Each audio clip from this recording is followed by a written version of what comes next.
Thank you, Caitlin. I'm going to talk about medical technology and its impact on rural America. As we had heard from the group last week that presented on medical services in rural areas, technology is certainly lacking.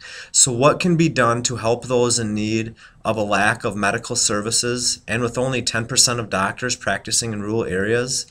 In other words, that's the equivalent to 104 urban doctors per 100,000 people and only 65 doctors per 100,000 people in rural areas. I come from what urban planners have called the most isolated city in the state of Wisconsin, nestled in between the Chequamegon and national forests. However isolated may have been growing up, in my research I've found that the rest of rural America shares the same or very similar medical technological issues and advances in medical technology. The first advance rural medical technology benefits from is actually derived from what rural medical technology lacks, technology itself. That's the one thing I uncovered while studying medical technology in rural areas, is that a lot of the technology developed to help out rural communities comes from the lack of technologies at the hospitals themselves. The most important medical needs in society are in emergency situations. That's where Flight for Life is so instrumental.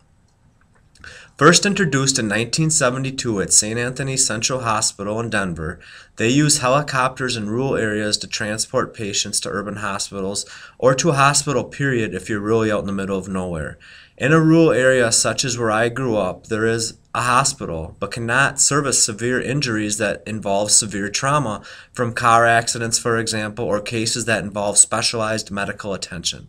As Karen Schneider, the supervisor for AirLife out of Denver, said, when you're living in Coyote, Wyoming, you're not going to have a lot of pediatric cardiologists nearby. A cardiologist is one example of a specialized surgeon which is not generally available in rural areas.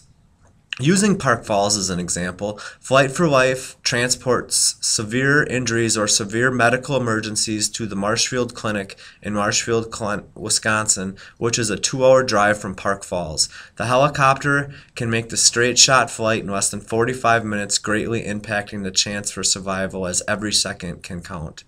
The technology that is used to save people's lives nowadays in urban hospitals is just not available in all rural areas. Therefore, transporting patients as quickly as possible is imperative. Rural hospitals such as Park Falls do not even have an MRI machine. Which leads me to mobile MRI or mobile imaging trucks as my second technology that impacts rural America. Mobile MRI, semi-truck, and trailer technology can be brought in as demand goes up or set up on a scheduled basis. MRI is not the only piece of equipment being hauled around on these trucks. CT scans, PET scans, which are basically a nuclear machine that images a 3D dimensional picture of the functional imagery of the body. Sometimes these mobile imaging trucks even carry bone and breast equipment. The technologies carried by the imaging trucks are imperative to the correct diagnosis of many conditions in today's medicine. This is just an example of how Skype can mess you up because it is not always something you can copy and paste. So to go on, that's just an example of where I was distracted, and it can happen many times when using telemental health, which I'll get to in a minute. To quote Jeff Johnson, the director at a Falls Community Hospital and Clinic in Marlin, Texas, we are sending a lot of patients to over 30 miles in Waco, and we are looking to keep them local, he says. The mobile MRI has helped our bottom line. That's probably 40 patients for each month who don't need to travel. And for us, it means $300 to $400 for each of those patients.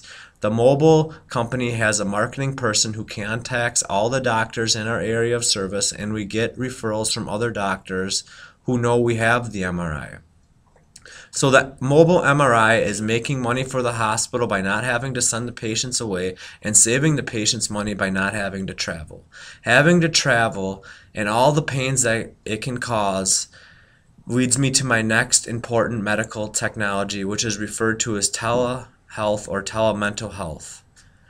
It's the technology derived from the business world and all the long-distance meetings they must attend. Telemental or telehealth shouldn't be very surprising medical technology term, as it is basically what you are watching me through right now. It is essentially the same thing as Skype or FaceTime.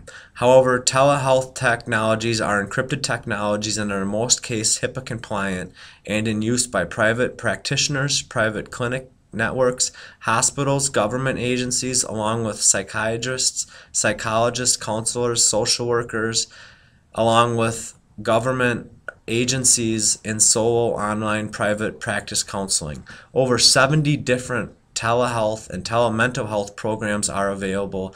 Most are HIPAA compliant. Telehealth and telemental health offers 24/7 access to licensed, broad certified physicians via phone, secure email, video, and mobile apps, making it easier for employees to get back to health faster.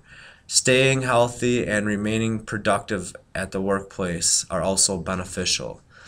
Not all have email, or one might not have video. To better tie this idea on how it can be used in the medical field, I like to use the example of rural veterans and how this telemental health technology can help them. Geographic disparities complicate the delivery of mental health care. Now this technology can be used for minor physical ailments. It is primarily at this point used in the mental health field of medicine. Rural and non-metropolitan counties had the highest concentrations of veterans according to the U.S. Census.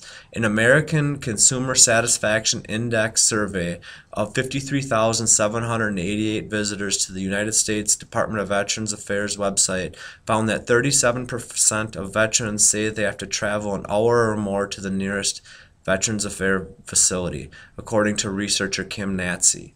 The deputy director of the military's TRICARE telemental health program also makes a good point.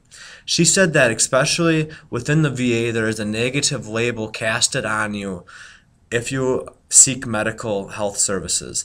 For example, in Milwaukee, if you are going to the 5th floor, everyone knows it's the mental health floor. In Tomah, Wisconsin, if you arrive at the mental health treatment facility, it is clearly labeled. So folks sometimes are hesitant to seek services because they do not want to be seen entering these locations.